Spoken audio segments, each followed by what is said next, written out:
Mike Abram here. Kostis and McCord off their rockers. We haven't been around for a little while. Not a real episode. Fellas, what's been going on? Peter, we've just had a PGA Championship, but we've been off the air a little bit on hiatus. Yeah, we've been on hiatus, take a little bit of break. When Gary and I, along with you, started this thing, we wanted to have fun. We wanted to be entertaining. We wanted to make it upbeat and whatnot. And unfortunately, and I don't know about Gary, I can't speak for him, but I've had it right up to here with all the anger, the vitriol, the divisiveness in golf, professional golf, that is. And I just, it's not fun. I don't want to hear any more about LIV versus PGA Tour, PGA Tour versus LIV. I don't want to hear about why LIV players didn't play well at the end of the PGA Championship versus, it's all bullshit. It's all crap. And I don't want to deal with that anymore. So we're going to reinvent Kostis and McCord over the next couple of weeks. And I would encourage our subscribers and viewers to just, click on the bottom, send us a note of what you would like to see in future upcoming episodes. Because from there, we can build an outline and a program that gets back to our original root cause for doing this, which is let's have some fun, let's enjoy, let's have some laughs. And there's a lot to laugh about in golf, and there's a lot to enjoy about golf. But right now, the powers to be in the game of golf have completely screwed this whole thing up. And quite frankly, I don't want to deal with it anymore. Gary, how about you? I'd rather watch baseball. Oh, my God. Oh, my God. Oh, my God. What did I just say? Yeah, we kind of got stalled here. We're veterans. We've been out there doing this for a long, long time. And we really we've got access to a lot of these players because of the place we play up in Scottsdale. But, if we're going to do a show that really taps on what's going on and I don't think that's our gig. We've been trying to figure out a way around this. We want to kind of get something that like Peter said, I'm tired of it too. I'm just tired of the whole them versus us and why can't we get points and blah, blah, blah. And then Scotty's winning every tournament, so there's really not a whole lot to talk about.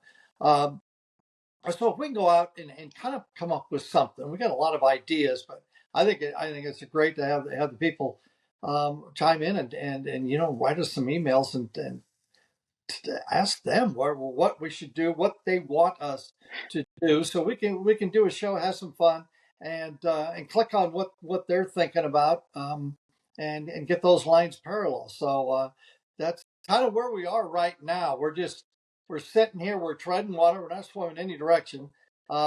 Just want to Rudderless. Change our course a little bit. Well, and I'll say this. We do have a few ideas that I'll let the people out there hear so they can use that to bounce off of. But, in the instruction world, which is my world, all the instruction out there today seemingly is tour player based, great player based, maybe college level golfers based. And that has absolutely nothing to do whatsoever with the 45, 55, 65-year-old average male or female golfer trying to play golf. And so I would like to do some instruction that plays off of all of these catchphrases and tour speak and whatnot that are being used to analyze golf swings and interpret that as to what an average golfer can do. Because, Gary and I, face it, we're old. And we know what we can do, what we can't do. And all the instruction out there on YouTube, whatever, is based on younger people. So I want to do something for some of us who aren't so young. That's for starters, right? Yeah, everybody, we really appreciate, we have almost 50,000 subscribers. We've had over 1 million views. Write in the comments below. Just leave your note. There's over 40 episodes. What did you like? What would you like to see more of? Or if you've got a different idea, we'd love to hear from you. We're going to tag on the end of this. Peter and Gary did a fantastic breakdown last year of Scottie Scheffler's swing. We'll put that on here. We'll revisit that in honor of Scottie winning his third major, the PGA Championship, over the last weekend. But guys, appreciate everybody out there. We're going to reimagine. Please contact us in the comments below. Let the guys know what you're thinking, and we'll be back with another update and hopefully some new fun Kostis and McCord off their rocker shows coming up real soon. Wait a minute now. Before we Yeah. go, Yeah. Gary, what's your take on the PGA that just completed? Wow, there was a lot going on in that deal. Yeah, there was. Scotty triumphed. Liv kind of failed with Rahm coming down the stretch. Mud balls were going everywhere. They should test every guy's driver. A lot of the guys were getting pissed and throwing things on the golf course, which I thought was fantastic. Including one of your fellow I thought the members. same, you know, Whisper up. like a couple of those guys at the golf club we played. I can't wait to see it when we go home because one of them threw it the wrong way and the other one threw it the right way, and then basically Shane just cussed out the turf. So there was a lot of stuff, and then T-Mobile was putting up stuff that I was going ape shit over in a major, showing these lines and what you do on one of the great little short par fours of all time. Dudes, you don't need that. PGA of America, quit that. It's a major. Quit it. Quit it. Colors and all that stuff. Anyway, that's my take. Well, Peter? okay, I'll follow up with the following. You know, new rule. Other than Pebble Beach, Riviera, there should not be, and this is no disrespect to Quail Hollow or Charlotte or anything, but there should not be a major championship held at a PGA Tour stop because it just feels like a PGA Tour stop. Now, Riviera and Pebble Beach, their pedigree way before the PGA was even established, right? So they get a pass. But everything else, no more championship, PGA championships or whatever at a PGA Tour stop. That's number one. Number two, get your act together with the rules. Just because we've always done it doesn't mean you always got to do it. That's ridiculous.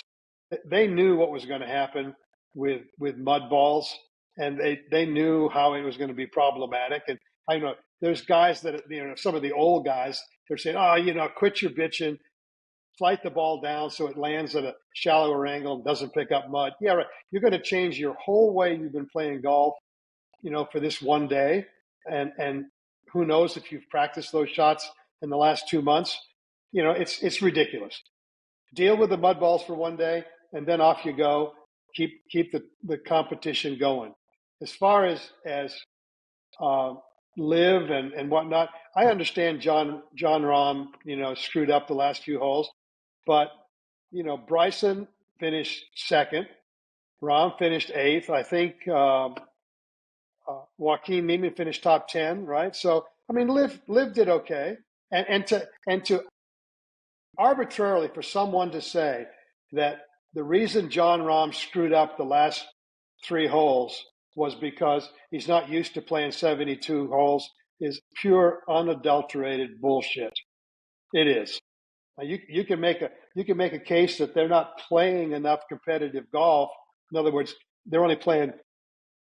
What are they playing? 8 events so far this year, 9 events. Maybe that's not enough golf to get you competitively sharp. But 54 holes have got nothing to do with it. These guys are still young and in shape and whatnot.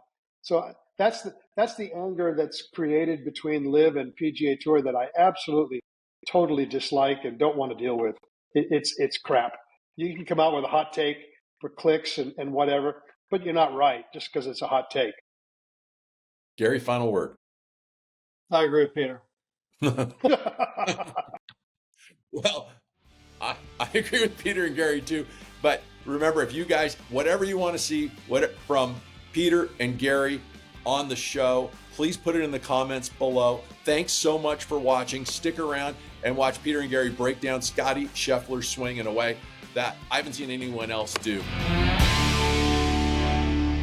How about it's Kostis and McCord off their rockers? How about if we get off our rockers and let's go share some of our wisdom about Scottie Scheffler's footwork, why he does it, what it accomplishes, and what maybe can happen to help your game at home with this footwork. Maybe not to Scottie's extreme, but if you learn the fundamentals of this footwork, I guarantee you it can help your game. What do you think? Well, why not? Do you need help getting up? No, but if I move my right foot behind my left like that, Yeah, look at that. I can get right. It works. All right, Scottie Scheffler swing. Now, I said there's nothing new about it. And I will give you a couple of names. Okay. Greg Norman, Yes. Mark Calcavecchia, Yes. Billy Casper. Yes. Let's go back in the day. Yes. They all did what? They all did that. All did that. Now, my question is, I know why Mark did it because You were teaching him. Yes. in your opinion, what got those guys to make that move? I remember asking Greg Norman that. When he hit at the Augusta and he hit it in lot 5 up there to the right with a 4 or 5 iron the last hole, Yep. and he was up there playing with the people and he lost the tournament. And I remember it wasn't long after I said, why are you shuffling this way and dragging the right foot right against the left? And he looked at me and he goes, because I hooked it and I hated hooking it. And I'll guarantee you, I mean, Casper was the same way. Casper went hitting sloppy hooks to go like this and hitting cut shots. He just wipe it and it would just cut like that. Gilder, same thing. Calcavecchia, as you know. And these guys all had one thing in common that I saw playing with them and so forth, that the guy like Calcavecchia and especially Scottie Scheffler, their left arm went way up in the air and the club face was hanging straight down, meaning they didn't want to hook the ball. Correct. And I don't know anything about, I know Randy Smith has taught him since he was a toddler, that along the way, Scheffler, you mean? Scheffler, Randy Smith watched him hit balls and goes, okay, you hook it way too much. Here's what we're going to do. We're going to get your left arm in the air, you're going to get the club hanging down, and then we're going to go like that. So that heel never, ever passes and lets the toe pass it. It's going like this, and he's controlling the club face. And it seems like every one of those guys, am I close? It does it for the same reason. Yeah, stand here. Okay. In my world, we're always trying to eliminate one side of the golf course, right? So if you grip it correctly, whatever that is for you, if you use your hands and arms and just a small swing and release it, you should draw the ball or hook the ball, maybe even draw the ball, right? Yep. We don't want that shot. So the hands and arms and wrists and fingers and club face, that eliminates the right side of the golf course. Now the rotation of the body slows down the rotation of the club face. That eliminates the left side of the golf course. And everybody wants to know what timing is in the golf swing. Well, the timing is the rotation of your body, the rotation of the club face, match them up for the shots you want to hit, right? So the hookers, way too much blade rotation, not enough body rotation, right? Yep. So now, and we see a lot of people who, we call it hump the ball, the early extension, whatever. You can't rotate your body if you're doing that. So you're either going to play a block or you're going to flip hook it, right? So it's action, reaction. We know we want the hips to clear. Well, as the hips clear this way, counterclockwise, Yep. the feet are working clockwise. Okay. The pressure in the ground. You have to have an equal and opposite force to balance out. So when I go this way and then push off this foot, the force in my ground is going clockwise. That allows me to turn my hips faster, right? Also, what happens, action, reaction, the more this foot slides to the left foot, this left leg better post up. In other words, if I get here, this leg better post up, otherwise I'm going to fall on my butt. Yeah, if you go this way, you're going to, already. You come over here now. Okay.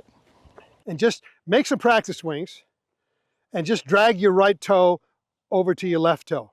Not behind you, just over to your left. And again, I remember playing with Casper, watching him, and I always hooked it. And I'm watching him hit these cuts, and I played this way for a while on the tour. So let's see if I can remember. And all I did was I just tried to slide against it. Yep. I didn't go like Scheffler going backwards behind it. I just slid against it. We'll get to that in a second. Go ahead. Just, you don't even have to hit a ball. Make a couple practice swings and do it. Well, I'll just hit a ball, show you the athletic ability of a 76-year-old. Watch this.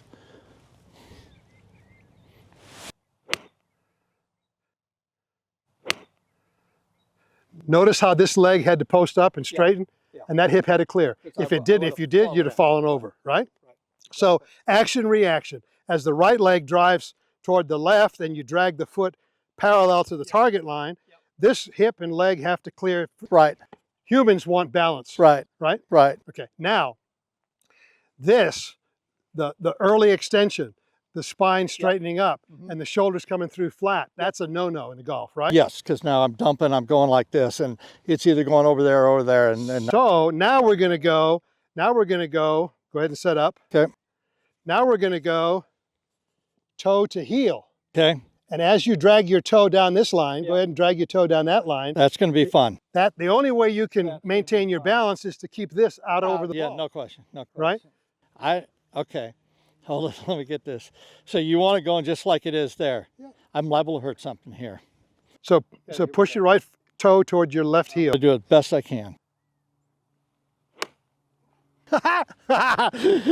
You're right, I was fighting for balance. Yeah, right there. yeah, because in your case, and full disclosure, the older we get, the more difficult it is to rotate the body and use the legs as we did when we were 25, 30 years old, right? The one thing I noticed with, and explain this one to me, with Scottie Shuffles is that there is a massive lateral movement this way, and it's fast. You remember, I mean fast. You ever seen those pictures of Bruce Lee? When he would take a guy and it was the 1-inch punch, and they stand there and you go boom, and you couldn't see it, and the guy's going backwards 30 feet. To me, that looks like Scottie is just boom, accelerating like hell going. I don't think that there's a massive lateral shift prior to impact. Okay. I think there's an explosive movement. He's here, up here, and then this starts and it moves a little, but boom, there. Boom, and it's so hard that this left foot comes off the ground too. Yeah, right. Half the time he's doing the Scottie Shuffles thing again, but that is speed. He will never be accused of hanging back on his right side. No, like a lot of guys when they get nervous. Going this way. So go ahead, right toe to left heel. Okay. Complete your backswing, right toe to left heel. I haven't got a backswing anymore. You know that. Okay, here we go. It's gonna look something like that. I'm going to pull a grind, I know it. I hit the crap out of that one. So I literally was falling down. And we can go back even farther now. You either have to have active feet and a quiet head. Wait a minute, explain that. In other words, active feet. A lot of footwork, you have to have a quiet head. Okay. Right? Okay. Or if you have a moving head. Yeah. You know, an old Jimmy Ballard type swing, then you have to have quiet feet. Yeah. You can't have both. You can't have active feet and an active head, right? So Nicholas had a very quiet head. Yes. It's the stories of Jack Grout holding his hair. Yeah. All right. Yeah. But Nicholas took lessons from Jack Grout, who was in some fashion or form mentored by Alex Morrison. Mm-hmm. And Alex used to take, he had a yardstick, and he used to, go ahead and set up. Okay. This is going to be fun. He used to whack. I got whacked before too. See? Yeah. Down here. I got whacked here. And he wanted if I didn't. The right foot, the heel to stay, the inside of the foot to stay down, the outside to come up, and then you go. Yeah. That keeps the knee inside of the line. Yeah, I was taught always to keep the knees on a straight line and never get that knee outside like JT or somebody like that. Right, right. So that's why guys that go this way end up with problems if they don't time it 100%, right? Yep. So Nicholas had a quiet head and he was able to be very active with his feet. His left knee would get way the hell over here. He'd come, but he always went off of this foot this way. Yep. Never this way. Yeah. Right? That's a version of what we're talking about with Scottie Scheffler and Casper and Norman. I'm Calc. pretty sure then you did this drill with your guys when you wanted them to push and go that way. Yeah. It's the old ball back. Yeah. Which didn't allow you to get the weight to the outside. But the Scottie Scheffler's footwork is easily explainable in the sense that it's action reaction. It's physics. The more you drive off your right foot toward your left foot. Yeah, I've got a center of gravity which is right about here in my golf swing, and I'm trying to keep that stable. But I can see when I'm moving this back, my CG is going this way. It's going. At least it's not coming this way. But I've got to lean over to counter that movement going this way, which is interesting because every tour player is down here. They're pushing off the ground here and going up. And I can see right there, when I start doing this, I got to lean more and more over to counter Absolutely. CG moving this Yeah. center of gravity. Yeah. Make a practice swing. No ball. Just make a practice swing and move your right foot back toward your left. And if I don't let you, you're going to fall over. Fall over. There's no two ways around it. So if you want to get rid of, let's switch places. You want to get rid of early extension and stuff like that, then work on this, because the more you do this, the more this has to stay over, and the more you'll have your spine tilt coming forward. Okay. So it's very simple. Go up here. See? And that lower body action forces the upper body. Mm-hmm. You can't just work on maintaining your spine angle, because if the lower body's not working correctly, then and you maintain the correct spine angle, you're going to fall on your ass. Yeah, yeah. It's no good. So hit me one more. Okay. We'll wrap it up. But this is what Scottie Scheffler does, and let's also go back a minute to our wisdom, old age BS. Yes. When Nicholas or when Norman or Cal or Billy Casper was doing this with their footwork, it was still a game of control. Mm-hmm. Yes, right? It wasn't and massive. They did this. They hit the ball hard, but they were never as violent as they are today. Today it's a game of power, right? So all Scottie's done is ramped up the energy in his footwork to match the power game, right? If we went back to Persimmons and a control game, right? Yeah. It probably wouldn't be as active. No, because none of those guys we mentioned had the exotic movement of his right foot that Scottie does. I mean, it is so far. Sometimes he gets past, you watch him, it gets past his front foot. Yeah. Then he's got to replace over here. So that's why you see the Scottie Shuffles thing. Yeah, but it's all because the violence of the feet is because of the power game that we're playing these days. Here's what I'll try to do for you. Oh boy. Yeah. I'm going to pull something right in here. Yeah. Okay. I'll help you up. So I'm going to go, and this is going to be my last swing, maybe forever. I'm going to go hit this hard as I can, and I'm going to really Scottie Shuffles this thing.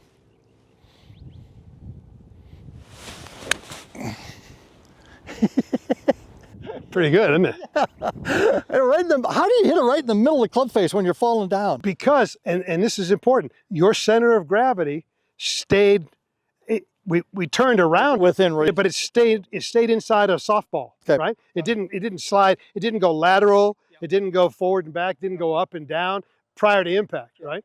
Yep. So that's it. That's where footwork like Scottie Scheffler can help you. I wouldn't suggest doing it this violently starting out, but you can start off just dragging your right toe toward your left toe, hit a few easy shots, then drag your right toe toward your left toe, heel, to then go ahead and incorporate that move. And you're going to find a big difference in how you maintain your body position going through impact and into your follow through. There you have it. Wait, hold it. Anybody got any ice? That last one might have dislocated something. Yeah, you got to warm up more at your age, right? I can't warm up. All right, we've discussed Scottie Scheffler's golf swing. Hopefully we've explained it to where you might be able to understand it. Now, Masters coming up, we got to make some picks. Give me a favorite. I'll let you go first. Give me a favorite. Give me a dark horse. Okay, do we take Scheffler out of this? Are we getting Tiger? No. We're gonna. Okay. Well, I'm gonna take Scheffler. Okay, and the dark horse, I'm gonna take Ludwig Åberg. Wow. Go ahead. You went out on a limb there. Yeah, I did. Does that mean I can't take Scheffler? No, you can take anybody you want. You're an idiot if you don't take him. Go ahead, show your idiocy. No, take somebody else. I dare you. A lot of people have called me idiot. Not as many times as you do. No, I know. I'm very good at it. I'm going to take Scheffler as well. Yeah. I just think his ball striking is immaculate right now. Now I'm going to do the one thing that a bettor should never, ever do. I'm going to go with my heart. Yeah, you should never, ever do this. But I think somehow, some way, Rory McIlroy figures out a way to avoid the big number, gets the Grand Slam. You're betting with. Yeah, I'm just betting with my heart. And it's not even a dollar. It's just this tape. You and I. Yeah. So there you have it. For a bear. I gotta go. I gotta get some ice. Get some ice. It's in the bucket on the cart. I'm gonna walk with a limp for the rest of my life. I hope you enjoyed today's episode. I sure did. Watching Peter and Gary break down Scottie Scheffler's swing is incredible. And please make sure to comment below what you like, what you want to hear from Peter and Gary, and we'll be back with more episodes and great content for you on Kostis and McCord off their rockers. Thanks for watching.